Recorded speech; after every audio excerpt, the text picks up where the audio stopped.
Le samedi 23 mars, Ski 7 Morisset Sport proposait à ses clients un test de matériel. Luc Morisset va nous en dire plus.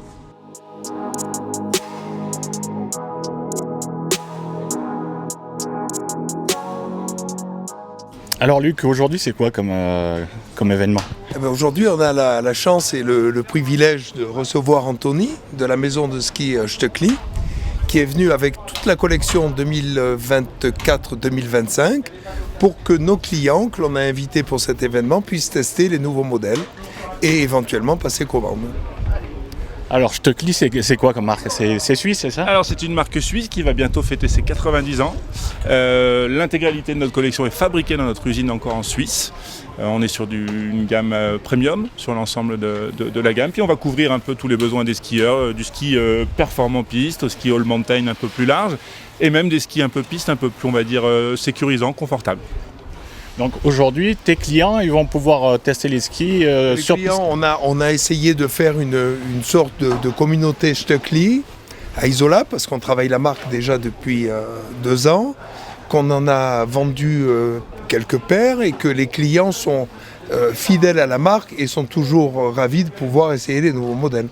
Voilà, je vois Jean-Gaël qui arrive, qui est un fidèle de Stöckli, qui en a acheté pour toute la famille. Et voilà, et donc une fois qu'on a goûté, souvent, on est conquis et séduit. Donc toi, tu les as essayés, j'imagine. Évidemment, bien évidemment. C'est des skis extraordinaires. Il y a les skis en général et puis il y a Stöckli. C'est un autre niveau. Donc là, cette année, qu'est-ce qu'il y a de nouveau chez Stöckli ? Alors on a pas mal de nouveautés. Donc chez Stöckli, en fait, on a toujours un système de fonctionnement où on garde 2 ans les skis en collection. Donc on a quand même la moitié de la gamme qui va changer l'année prochaine. Et puis ça va commencer avec déjà des skis pistes, des skis on va dire master, performance, inspirés des résultats de notre champion Marco Odermatt, qui a encore gagné un globe hier, qui a gagné la Coupe du Monde en ski, le général. Donc voilà, on a pas mal de skis vraiment pure piste, et puis comme je disais tout à l'heure, des skis un petit peu plus larges pour une neige un petit peu plus douce ou un peu plus fraîche. Merci. Merci. Merci beaucoup. À essayer, il n'y a pas plus performant entre guillemets. Si, alors j'ai du master. Ça sera plus quoi. C'est en une semaine et demie. C'est voilà, faire quelques descentes avec, après descendre, on va les garder sur... De toute façon, dès qu'il y a de la soupe, je les ramène dans 1h30. Mais t'as bien fait, Jean-Gaël.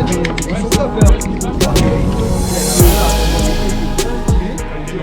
Jean-Gaël, alors vous êtes un habitué de la marque ? Pas habitué de la marque, mais j'en ai déjà une paire.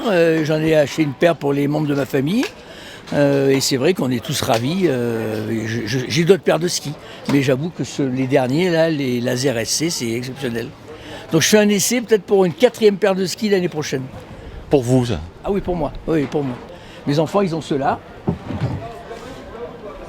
Ma fille, celui-là. Donc voilà, et donc les petits-enfants ils sont trop petits, donc je vais faire des économies, ça peut attendre un peu. Et mon gendre est déjà équipé. Voilà. Et jusque-là, vous étiez plutôt quoi comme marque ? Un peu tout. J'avais Dynastar, j'avais Fischer, du Rossignol, Oxo, XO je veux dire. Non, j'avais rien de... Ça dépendait. Volant, avant de passer là-dessus, et puis c'est vrai que maintenant que je suis passé là-dessus, je vais rester là-dessus. Donc là, du coup, vous allez essayer quel modèle ? Je vais essayer le 95, qui est un tout-terrain, parce que j'en ai pas, les tout-terrains. Mais je suis pas très fort en tout-terrain, donc on va faire des essais. Voilà. Allez. Non,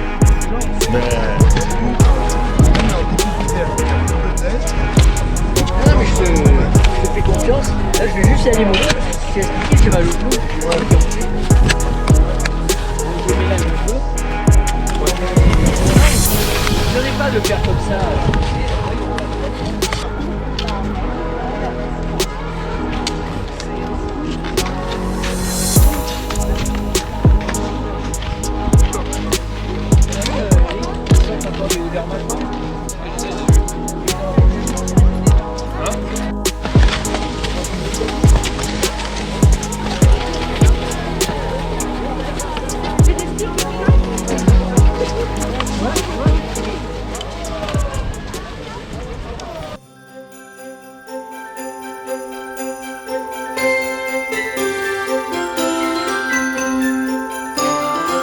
Nous prenons la direction de la place centrale d'Isola 2000 où, à l'occasion du salon des saveurs de montagne, le Tyrol était mis à l'honneur. Nous allons aller à la découverte des produits de cette région autrichienne.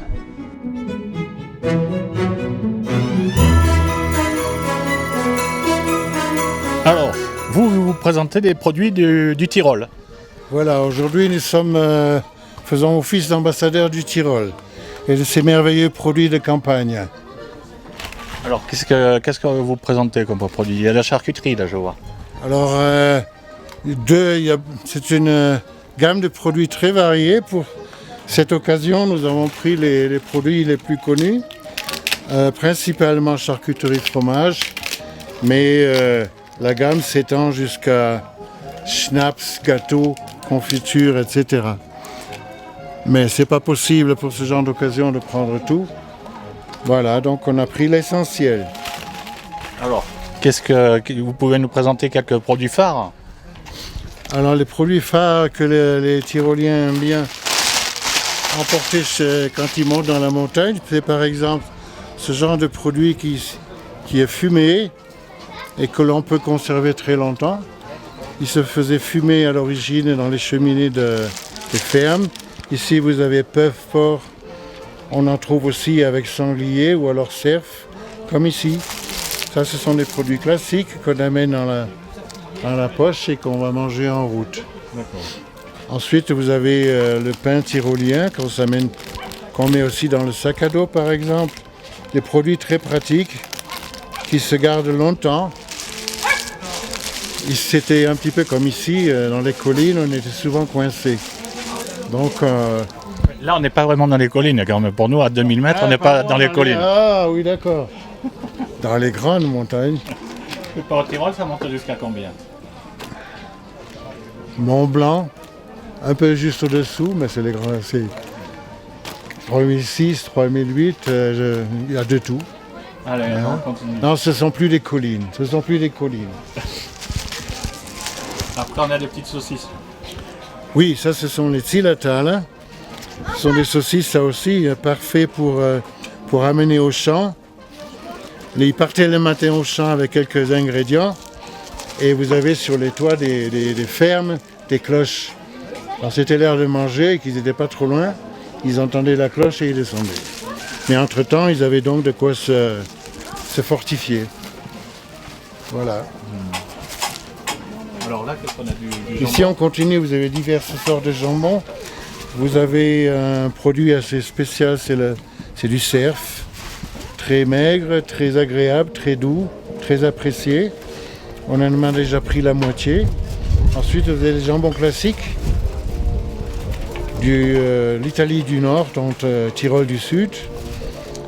Ce jambon-là, on appelle ça le jambon de l'empereur, parce qu'ils aimaient, des morceaux à très tendres avec très peu de gras. Hein, par opposition à ce genre de jambon à l'ail. Donc vous avez ici divers articles. Ensuite, on peut passer au fromage si vous voulez. On en a amené 4 ou 5, je crois, au cumin. Celui-ci est au cumin. Vous avez ici aux herbes de pâturage. On va l'ouvrir, il est très tendre et très jeune. Ensuite, nous avons 3 fromages de montagne. Le plus jeune de 6 mois, affiné. Ça va dans la direction Beaufort et Comté, si vous voulez. Ici, vous en avez un qui a été conservé avec de la poudre de rocher. Ces fromages sont badigeonnés régulièrement avec cette mixture. C'est une méthode de conservation. Hein? Il est très agréable, il y a une légère note amère. Et ici, vous avez un fromage affiné déjà 12 à 16 mois avec des cristaux à l'intérieur. Très, avec beaucoup de caractère. Des cristaux de bois. D'ailleurs, il s'appelle le Laurentius piquant, donc piquant. Un petit échantillon des fromages qu'on a dans le Tyrol. Parce qu'il y en a vraiment énormément beaucoup. Je vous conseille d'aller les découvrir sur place. Si on veut acheter des produits du Tyrol dehors d'ici, d'Isola 2000, il y a quelque chose dans la région? Non, vous ne trouverez pas ces produits vraiment dans la région. Non. En Allemagne, on les trouve bien sûr, mais ce sont donc des produits qui proviennent, qu'on trouve dans les grandes surfaces, mais ce ne sont pas les mêmes producteurs. Ici, ce sont vraiment des producteurs que l'on connaît personnellement, puisqu'on va les voir une fois par an.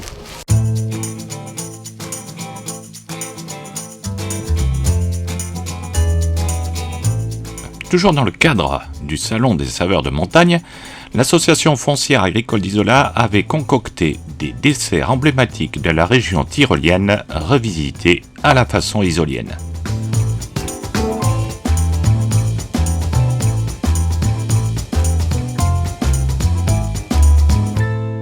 Alors Anne-Marie, les saveurs isoliennes, on va dire, venues du Tyrol.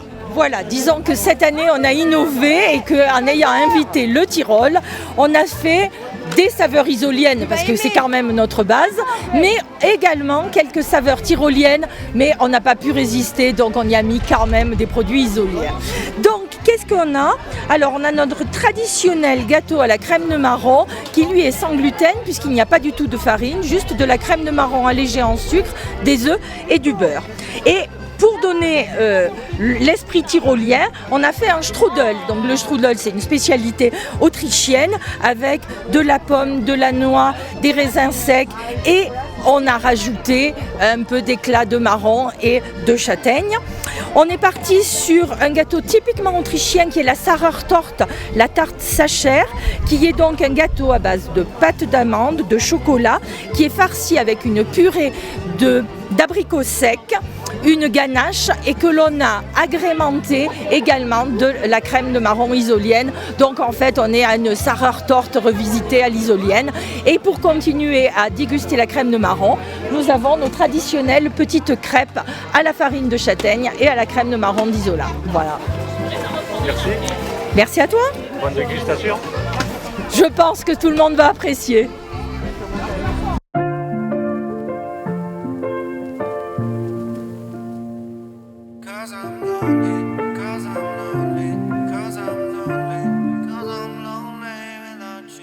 Ich wüsste gern, was ich dir jetzt noch sagen soll. Mein Herz ist schwer, die Gedanken voll. Seit ich dich nicht sehe, jeden Tag, merke ich gerade. C'est délicieux. On prend le temps de manger. Je vous laisse parce que j'ai cours. Tu veux une crêpe ou pas? Dich nicht sehe jeden Tag, merke ich grad, war nie Nähe wirklich da. Die Seele färbt sich. Je vois que vous avez tout mangé quasiment. C'est un vrai régal. En plus, il y a une spécialité que j'adore, il y a du strudel avec de la cannelle. C'est formidable. Donc, beaucoup de route pour venir jusqu'ici, mais on se régale quand même. On vient de Cannes pour déguster les prestations de la mairie, on va dire. Merci. Allez, bonne journée. En fin d'après-midi, c'est un atelier de confection de pâte verte qui était proposé dans la yourte.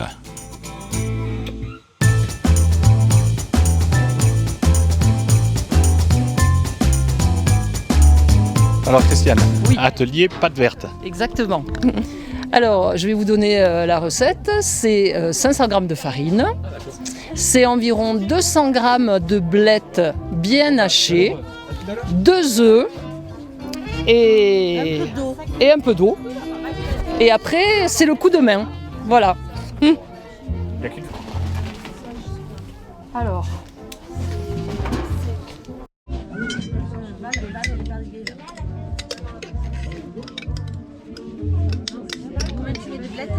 Il y a environ 200 grammes.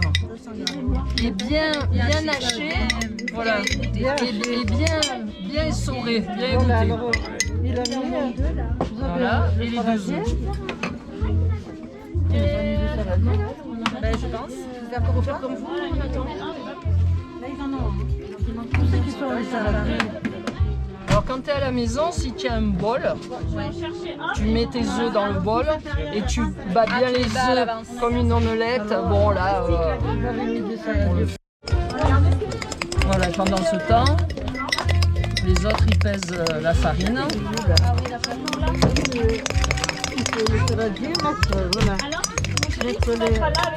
Voilà.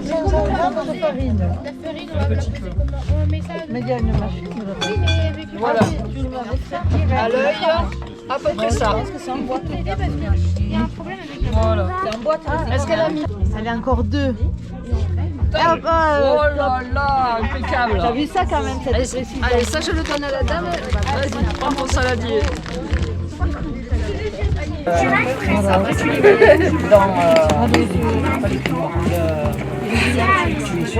Et après, tu vas aller chercher de la farine, ça lâche l'eau. Tu peux les mettre, tu les mixes et sinon tu les fais à l'ancienne avec ça.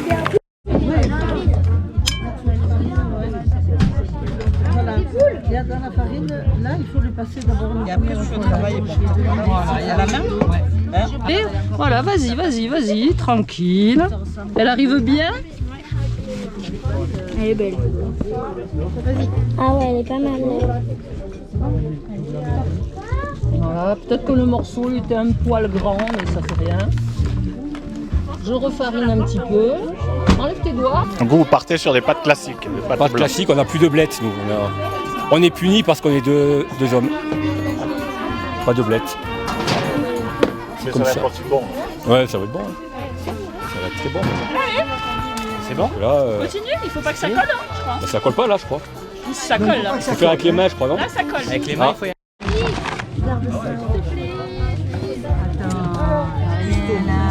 Magnifique, Val, c'est magnifique. Regarde, là, je prends mal pour le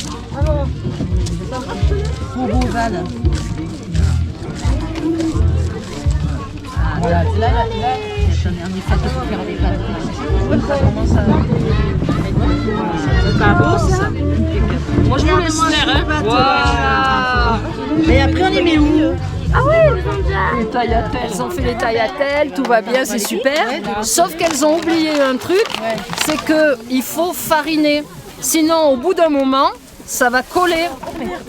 Et on les sépare, voilà, sans avoir peur. Hein. Voilà, on les sépare et on les refarine. Sinon, au bout d'un moment, eh ben, tout va se coller. Voilà. Après, il existe aussi des petits reposes avec des tiges pour les mettre dessus, mais bon, là, c'est quand on devient un peu spécialiste. Bon, alors là, il a le tour de main. Ça, là,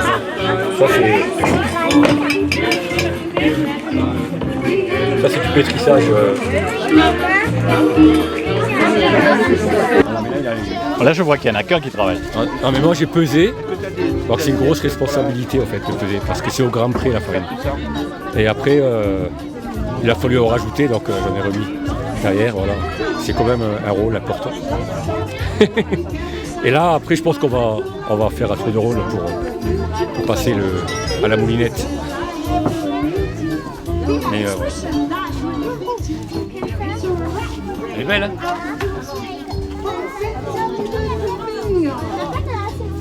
Tu auras mérité la dégustation. Coupe du monde de rouleau. Et là, vous travaillez ou vous mangez? Ouais, mais nous, on est épuisés. On doit se le faire au rouleau. Donc, il faut prendre des forces. Parce qu'on a pas. Où votre binôme? Il se lave les mains.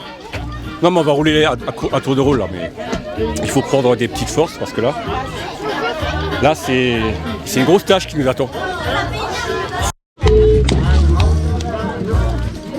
Il viendra les filmer quand ils le feront avec cet outil. Comment ça s'appelle? Allez en roule. Ça là. Non, moi j'adore une machine de libre. Oui, il y a une technique particulière. Ah ouais, non mais là. On est gênés, nous, d'être à côté? Non, là. Le temps de cuisson des pâtes fraîches. Alors, c'est vrai que c'est un peu compliqué. Déjà, il faut saler et huiler l'eau. On attend que ça bout. On jette les pâtes fraîches. Et normalement, quand ça remonte, c'est que c'est cuit. Après, chacun ses goûts, quoi. Hein. Il y en a, ils les aiment à dente. Il y en a d'autres plus cuites. Bon, c'est un peu au goût de chacun. Voilà. Tu as dit quelque chose d'intéressant, il ne faut jamais laver les laminoirs. Ça c'est une catastrophe. Une machine pour faire les pâtes, il ne faut jamais la laver. Vous avez un pinceau que vous utilisez exprès pour ça. Vous attendez à la limite qu'elle sèche un peu ou quoi. Vous passez tranquillement le pinceau dessus, dessous, bien partout et vous rangez votre machine. Ne la lavez pas parce que après elle est vraiment foutue. Voilà. De rien. Alors du coup, ça marche pas. Hein. Alors, qu'est-ce qui se passe ?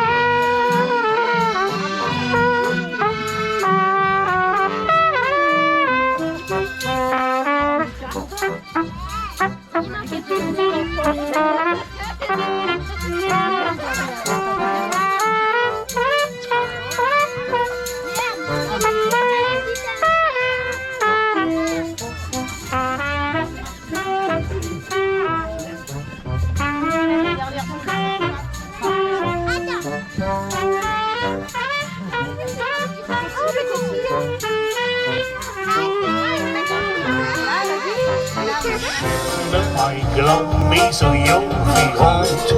Oh ja, oh. Ihren Ringen stehen zusammen vielleicht und sind zum Morgen schon spät. Wir singen Tralala und dann die Obsassa. Und wo ich sag, oh, das Leben Freund. Wer weiß, wie lange das durchgeht. Wer weiß, wie lange die sich durchdreht. Schöne mein Herz, du mir für Zeit.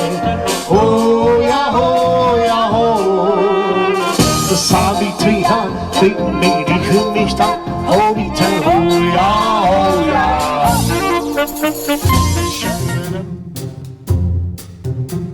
Le dimanche matin, nouvel atelier de cuisine avec cette fois-ci la réalisation d'une soupe tyrolienne. Bon Bruno, c'est quoi comme soupe que nous allons faire? Alors aujourd'hui, c'est une soupe de potiron tyrolienne. C'est-à-dire que c'est une soupe de potiron qui a été adaptée dans le Tyrol. On va rajouter à la fin un fromage tyrolien ainsi qu'un speck qui va être émincé sur la soupe de potiron. Voilà, la soupe de potiron, c'est tout simple. On fait revenir un petit peu d'ail qu'on fait légèrement rissoler.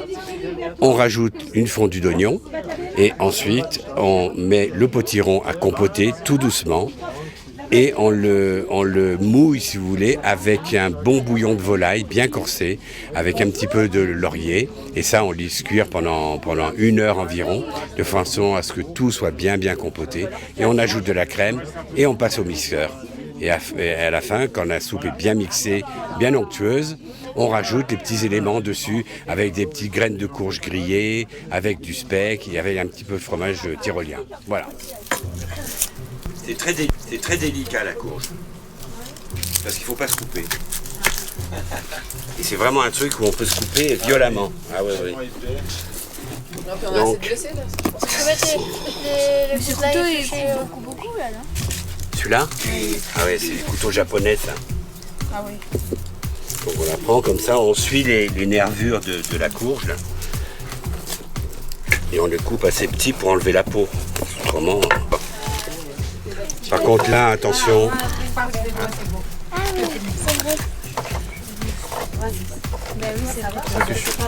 Je le fais passer à la main généralement, je le laisse sur le plan de travail. Ouais, on peut le faire comme ça. Ouais, c'est ce que je fais là. Parce que sinon c'est tellement... C'est dangereux. Ouais. Toi tu fais rien alors? Tu peux dire pousse-toi s'il te plaît. Il faut un couteau qui coupe bien. Et tu vois, mais il me laisse faire. C'est vrai? Ouais, c'est juste. Je vais faire le coup.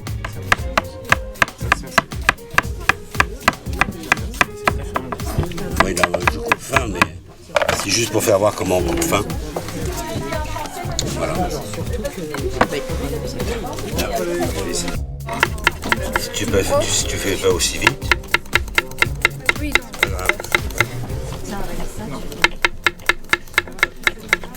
L'huile d'olive aussi. Hein. Je fonde le beurre. Sans le faire brûler.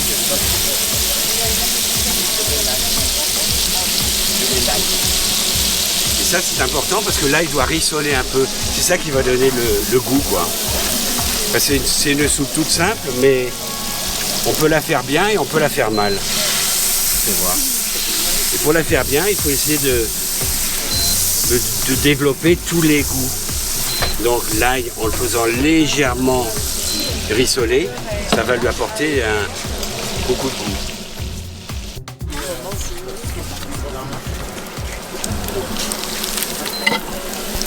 Et là, il commence à prendre vraiment une couleur. Là. Ça sent bon.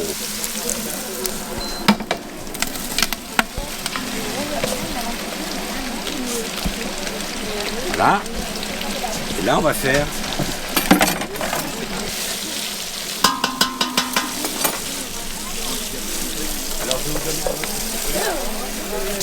le fait de saler tout de suite l'oignon, comme je vais le faire là, ça permet à l'oignon de fondre, d'enlever son eau, et ça lui permettra de pas brûler.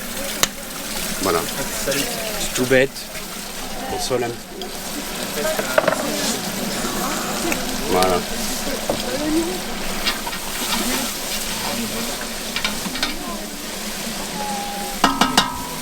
Bon voilà maintenant. C'est du lard en fait. Ouais. Hop.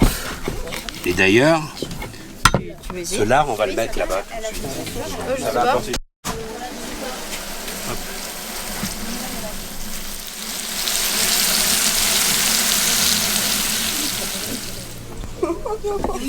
Ouais, je veux bien. Oui. Ah, il faut les couper en deux. Ouais, c'est bon. Je peux le couper? Ouais, je te laisse. Oui, j'ai fait ça. Allez chercher quoi? Ah bah les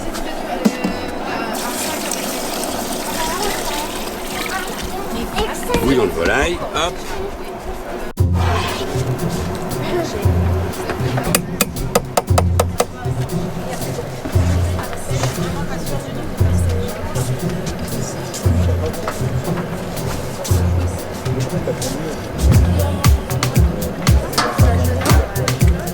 C'est bon. Le bouillon est bon, donc c'est très bon signe.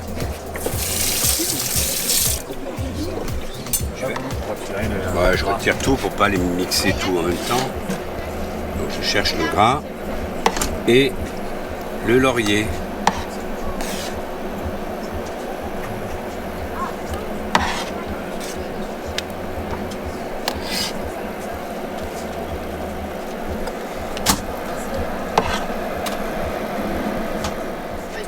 On met où sur la planche? Avant de mixer, il faut attendre que ça vienne juste 2 secondes. Ça va y aller là? Peut-être tirer un peu la table, non? Parce que...